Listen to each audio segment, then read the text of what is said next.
ढोलकपुर नाम का एक सुंदर गांव होता है जहां किशन अपनी पत्नी राधा के साथ रहती थी, जिसकी एक बेटी थी जिसका नाम सोनम था।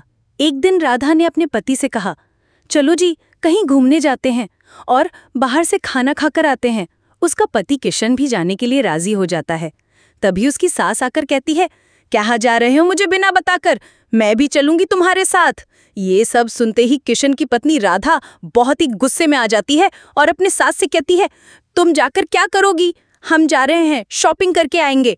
राधा और उसकी सास के बीच अक्सर लड़ाई झगड़ा होती रहती थी और इससे बेचारा किशन बहुत निराश हो जाता था। आज तो हद पार हो गई।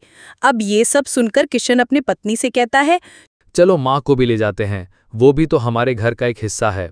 उसकी पत्नी नहीं नहीं कहकर सर को हिलाता है। फिर उसकी बेटी सोनम कहती है, दादी को भी ले जाते हैं। सोनम का दिल बहुत ही नेक रहता है। वो अक्सर अपनी दादी दादा के साथ ज्यादा रहती है और वो उसे दादी दादा से बेहद प्यार होता है। किशन की माँ बार बार मना करने के कारण किशन और उसकी पत्नी राधा कहीं नहीं जाती बल्कि घर में ही रहते हैं।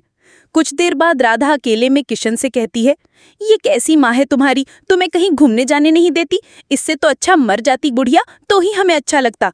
तभी किशन कहता है, ये तुम क्या कह रही हो मेरी माँ के बारे में, तुम्हारी हिम्मत कैसे हुई मेरी माँ के बारे में ऐसे कहने की।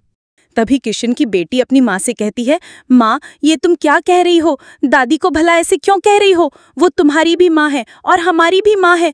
उसकी बेटी की ये बात सुनकर उसकी माँ को बहुत ही दुख होता है और वो अब सुधर जाती है।